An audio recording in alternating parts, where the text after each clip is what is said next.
Mehiwana, mi bo káàbọ̀ ojle ogbesusu gege wenu.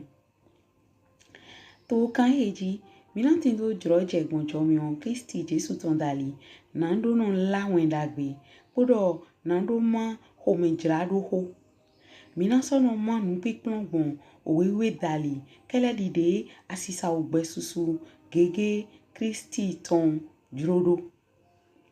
Bon, chomion eton lo polo kede dali. Mina so no tindo ojre. Dide gibo eton la gokona mi bon. Nando hode na mado ganon le. Aufie salon le. Mehe nukundo biale. Asupwa sipo le. Wendo etindo tuklame le. Podo akota le.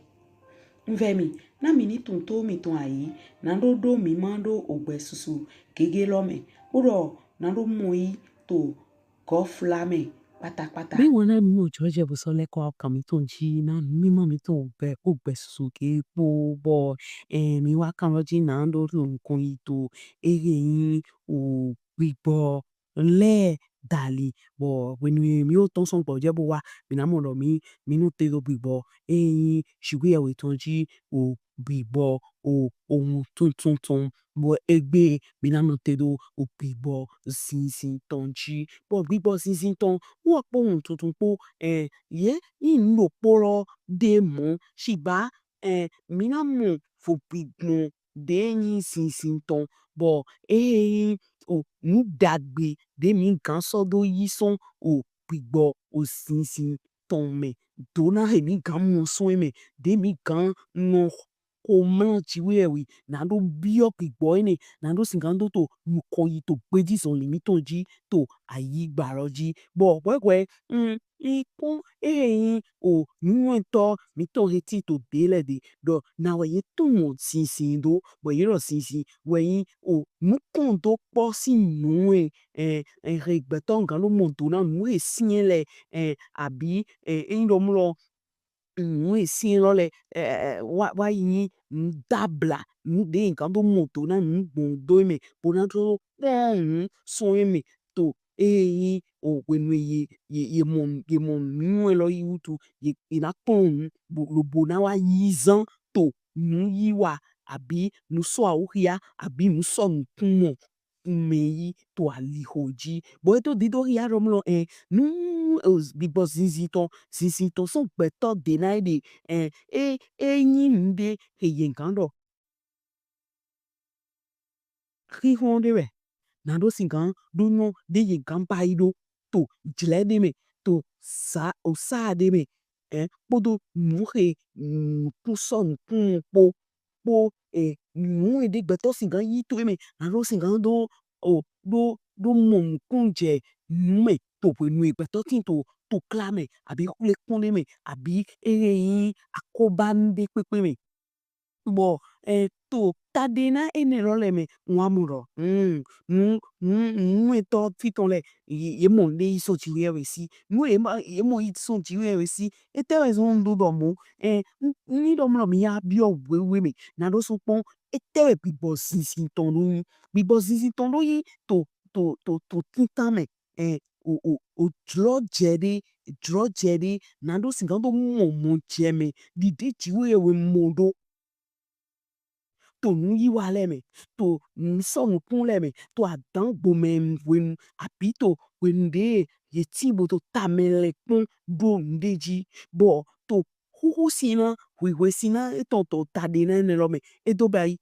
híhúrọ̀ dé gbẹ̀tọ̀ náà ló yún ndé yún kpọ́dọ̀ ndé mà yún pò náà ló yí bá sí àbí náà ló yí dọ̀ àbí náà ló yí lẹ̀ bọ̀ híhúrọ̀ dé wẹ̀ bọ̀ yẹ nǹkan sọ̀rọ̀ yí sàn náà ló sì gan sọ̀rọ̀ dàwẹ̀ náà ló dàgbẹ́ tó àgbódó mẹ́ tó ìwé mẹ́ tó núgbó mẹ́ bọ̀ híhún ẹni mẹ́tẹ́ náà dọ̀ mi má kà ló mọ̀ wẹ̀lẹ́ bí wọ́n ta wẹ̀lẹ́ bí ní ṣìgbà náà dọ̀ náà dọ̀ wẹ̀ndé nù àfọ̀n bọ̀ yìí bọ̀ tẹ̀ mọ̀ mẹ́ndé bọ̀ yìí tì èmi àwẹ̀ yìí tó àfọ̀n bọ̀ ẹ̀yìn àjẹ́ flẹ̀ sínsìn jíwé ẹ̀wẹ̀ tán ló náà hẹ̀wẹ̀ náà ló fà yìí máa hẹ̀wẹ̀ náà ló yí wẹ̀ dó mẹ́ndé jí bọ̀ náà jó mẹ́ndé dó èké o àná fà yìí bọ̀ náà dọ̀ dé pépé dé nílọ̀ tẹ̀yìn dó ẹ̀yìn bóyá mẹ́yìn lọ́wọ́ ẹ̀ máa dó òwò ẹ̀ tán ẹ̀ máa jọ mímí àwẹ̀ rẹ̀ mi dó sùúrù Ni na we me a le ni so chiwe ete mi ma sin kan gble a una me de ya mi so si an bo le ta me kun de mi si kan ba si do bo na so lo sig mi de le si gbe. E do ye mi di. Ouais, si bibo e ma di o dro meton titi. Dro chiwe weton. Ntoli dro chiwe weton. We dro mo mi u beto le de mi ni to sin. Mi ni du vivi chiwe weton. To a yi biology. Bo e no mo mi ka ate yo to kla. Bo mi je mi de huji. Ma so si man du vivi chiwe weton to a yi baji ni. Ouais, e to hiaro. Bibo si to. E to taji. Nango hokun to nu iwa mi to le pome. To me, to walo me, to soni me, to bechi soni me, to come, to asome. Bo, din to nu kon yi to dina nlo me. Mwai moro, do me vovo chanwi. Kere di de, igo umutunton, lo sudo, umutun ungoton, lo suni, igbo, me chanwi do. Bo, me tita, ye yoro, jinyosko, jinyosko lo we do yi, sisi, de pato singando, na sutu mi u yise nole, na do singando, no popo do jiwe opo, to, jle, de ton wenu, jle, nubi bla ton wenu, jle, jiwe we didi ton wenu, jle, nando chakpo do, jiwe we po. Bo, wene nono, ye jela, mu jiwe we de, jiwe we yoro, do sinsi dagbe we. Zinzin dagbe we. Hallelujah. Hallelujah. Bo alopa eton de voli we yoro obin ene roi nando mun kunje nuvi vlale me. Bo nando mun tona nuvi vlale. Bo devo akpa devo to atonto eton alo atonto di so yin o tati ene roi alopa mutuntun mutuntun to ni ira yi nu bai abi ira mun na lo do hodo ngo. Bo apa eneto wedo yin alopa eto eneto wedo yin phronosisi lo ni mi a ipa ngo to mi na fli lo mro mi o do ho eton to yin gbigbo mutuntun sagesse go do etin tu ime. Bo de pole yin nde bo tanta me bo mi do na yin toli to pope me gbigbo klon to gokona mi na do wesi na do akpa wegeji c'est-à-dire ni do mlo weto na do gbigbo sisi ton etewe na yi hen to ego. We nando na wido nde na yi hen to ego to akpa titanji we yin ho beton lo hiya. Ntoli akpa atonto de ndo ema to taji lo mi ni we do yin. Bo nde utu ndo ema to taji mi no yin toli yin lo uji we na bele yan akpa pintan to yan akpa vovo awe de mi do na hengole me. Mi na hengole me. Bo me de ndo ni maka se we dine wecho nyo holo hiya ni amate se we ahyana doto. Ahyana doto ntoli we mi to we ngwero mi u hobo ntole mi u kunle mi wa son pe ya mo ason mi to ngwe poto we dali alenu holo kere we hebo hiya. Bo ni lo mo ye télécharger na we aganse si ba alenu yo mi mo mu me de bo na hiya o de ti we ndo wecho je me mi tin teni fo wecho mi je 2030 ti we ni ko de me de fo tite na do hiya alenu yo lo to pugbe me do kanji bo me ma se wele yin gan do to toli ni atodo iro mo che me de yi. Bo chomio na me mo hiale bo hiwe bo tido yin igbo tali ayi to na jiwe we to nu iwa to teme me yino mu kogo na be yi janwe. Bo me maka so no hiale bo yin de hoto kele di yin akunvi de nywe to hogbonu wende no yin akwa posere ki tome no peto ndo dwe do hlan chan no we no yin mama che vive de we to krisi me ma nyo we hiya ni si ba kan chi chai to podo jiwe poto de me podo yin to dina jiwe we si npo bo gbigbo nwe to lo subo flato eme kakabo jiwe we nkan do ho so nwe to me. boy doing do die doto bo ko bona de jiwe ngana so mweto me to abunteti e ho akwe me de no mweto yi bo alopade vode bon hode do jiwe ni toju na we ni bo so ni ala funfun do go to e yin o nina o peto ni lo me bo e no mlo mi kun apa ni lo ji mi na mlo apa ni lo ni mi hengo to we ne mi hi aholo abi mi to o todo abi mi se mbo to ye o se abi mi se mbo to yiwa do gbon o ho peton lo dali mi no mo sinsin de yi sinsin dagbe de we bo enu di alio na mi enu koko na mi enu do no wi wrale ya mi bo sinsin aweto alopa weto de go mina he gligli bo ni no mo amatenyo we lo hia bo hengo tadagbede we no nyina me we ode hi hodo gbin konkome a hode do gbin konkome sinsi ti tengbede we alopa namu de we nko ti to kla teme de sinikon bo manyo de si ga hode do mamu troje na su gan blan manyo de ga hode do shiba we no mla nya to san cheji bo mi on kunbo gbigbo kuno ton si je honi ponji e bom pele de lo hoji to pin konkome asan de hodo le fi no propo na bio ti to me pe no bio ti to me nye lo mo manyo mwe nho to de ni si ba man do na mi do gbigbo si ton de we bo ni ye to hole gbigbo kuno ton tun che na gbigbo jiwe we ton tun che na geli ton le enu so we gbe fo le na ma nde ko gbon le ni jijo fi de aso igbo do na dwa holute to angeli ge no wa na lo ya so yi wa o de hi o to gbin konkome hi hro de we bo ni anyi isi no bo amo je e yan pa ni loji na very do Jesu do yiro we wa pa ni ji apostle Paul gan ro me po mi we do ngo de do gbin konkome hu kan me po bo de hi we to do gbin konkome lo we he bo zin pe ti son ni o mo da gbe li la ton lo bi o ki kome fide ti to we nu ye o atanu eton o ye we no de we yi o do da do to de yi gbanu eton bo yi bla bo do me si gbanu yi do bla fo tire pe de me yi yi bla to Jerusalem bo de akunvi eton le ye se mu le yido yo apostle Paul ama yi Jerusalem mo ayi blo mo we ye be po bi avi ro ayi blo ina we do ni be na no ku na yin we da gbe ku no to ma ni ka te so ku na men ki go e bo mi ku apa ni lo ji tro le ro ma ku si ba to he se na lo singando yi so de ni o no vie le to no da ku to le to gbigbo me ma duro ni yido bo me ku be avi bo ana to avi na mi abai mo blo yi ton lo we da gbe je yo to hodo gbe gan da ho lo mu ton le jite asi ton le Berenice Agrippa ye me po se we da gbe ye me po se we da gbe ye yi we da gbe we ni epu ida mo sinzin ne pe o son ti we de wa re ni na no te do de zon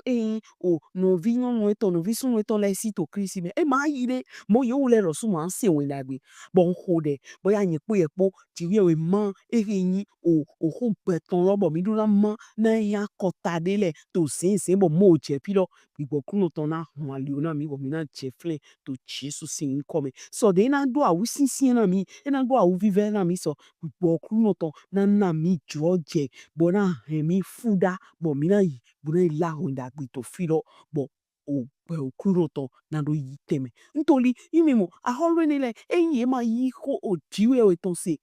apostle Paul podo agun kuno ton poto jire lo me to ni le ye ma do ho ye me de pe to ko ntori o ho gbe ton to ye de wo ezo mo ejero o ho gbe ton lo de mi to mi ma nde zo mo ntero do kan de jido jiwe we diro ma leje kanji o kanji de mi jije we na je we na he to gan le to ho do gbe le mede ye na je ni ma ro le ji to jire de me pio jire de me na no si ntori mi le we ye na George na do si no do gbe ho ra yi bo we no se gbe ho we gbigbo gbe ton na iteme to yi me gbigbo nu bo ton na no iteme yi me bo na no ya so yi wa to toji do dakpeji mamua me kwena bido eyin o pigbofa sudo ton bon talieto ntoli ye na voter o loi de na contre do ye ma do ye roba ye ma do tiwe we siwo ye ma la we da geba wezo miduna rekanji ni ado yode adona rekanji o de tiwe no o radio hobon ton le fi lete ati o fi ye no te radio e no se le tiwe ni yi radio ene le zan na ma yini sikando si o gbe holo fi ye to ni navigate to internet ji tiwe ni yi internet e me zan na ma yini ton je o gbe hoji na ma yini no te na no sinando si no si ro we no e na mo o fo jrado yi. Hallelujah. Bon, nous de misi gan hengo to kleume to popo e pome do bon bibo nyunyu e jiwe we ton sisi jiwe we ton kukpe ton tali etin to weta efesin le ton me o tai ton ene bele so afo ton foto nkun we do je ko nkun ene eyi hihi adole be ene utu ehe wenyendo bo so to kunde to okunu me so divie yi mini zinzoli dide so divie yi so divie yi so so divie yi mini so zinzoli dile ko si de vole to zizi doblo to ovo ayaye to tome mututu ye ton dozivu que ye raison accordez-vous son obetiye we tome na manwe retito ye home ton wutu na sisinye aiha ye ton wutu ye mehe aiha ye ton jeglo boso bo ye so yi ye de na wan tuntun nando no yi nkuke do wa zon ma weton po wan tuntun po shiba ye ma yi klisi do pon mi do mo ba eyin mi ko segbe eton ngbo bo ye ko so pon mi son ede kere dile ngbo lo nyito Jesu medo mini klon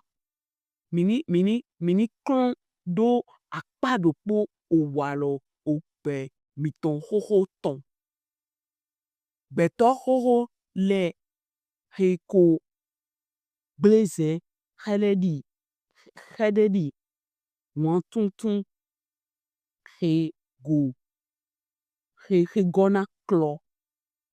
na mini lezun yoyo to pigbo aiha mito tome na mini so ze beto yoyo lo dogo mehe ye da to dome di akpajile chibuye we ton podo to chijo wiwe nwo tole nshe bo to we hiaro me edodo hiaro o hope no to bon apostle Paul sin me do no fe efesin le e ma efesin le kede mi ule lo swegbe juro mlo mini pekwe to ho mi to lo yin dai e mi pekwe to mi to lo yin dai zin pe to to e ma na do ache to meji e mi do pon mi na do ha si pe to so ngan so na we mi ngan cross egbo man kan gon ma yizane we na do na we do man do na yizan ni akpon we me wende Kristi Jesu to hodo do po kweton dali bo apostle Peter romno o pere amaje iku amanku bere bero lesson godo che ye satani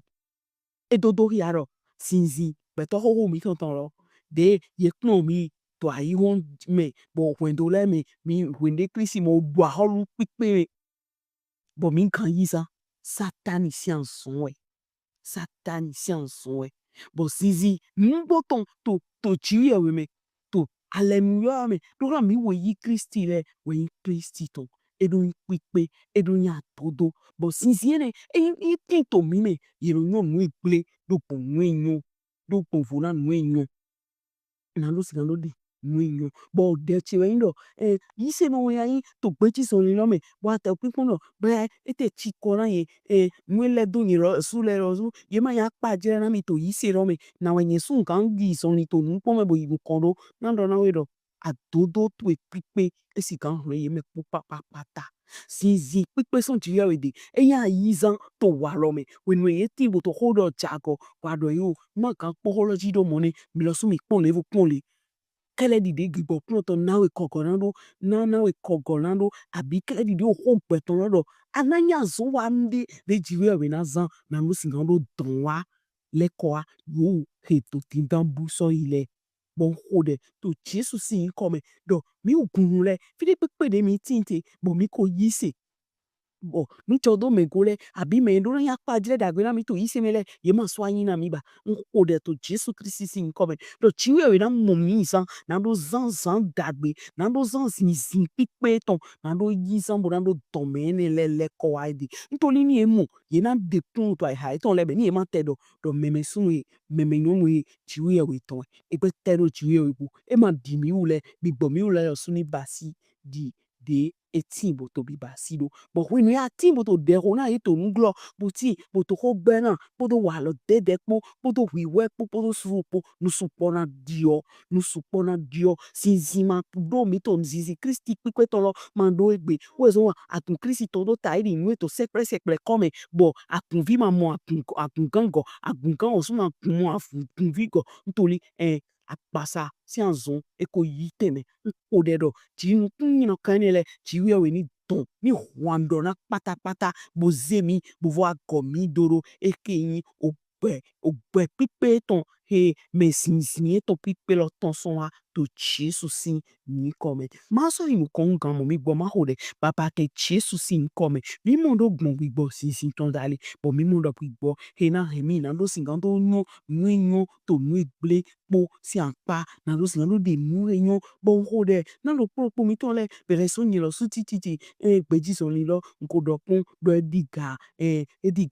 brother we mbia logoto na nyende mbia logoto na gunvi sun lo propo agunvi yon lo propo na no sikando dizon li poto zizi dagbe pepo zizi o pepe ton emi no juro nu emi no moment mu no juro de yin me to titi ko pe ko na me e ko no to mu kume to me emi no do me ho na do jagoji na no sikando do hiaro nyon do o eno jira nu do bo hode bo zizi to pe ton lo mi dua holu to mi dua holu to agungan lo propo si gbe na me agunvi lo propo si gbe na me nu si zan lo propo le si gbe na me we de no a jobe no lo mi san de ka ba e ka chi nu bai we po ni e ma iro ina drunk na do ska no yin du ni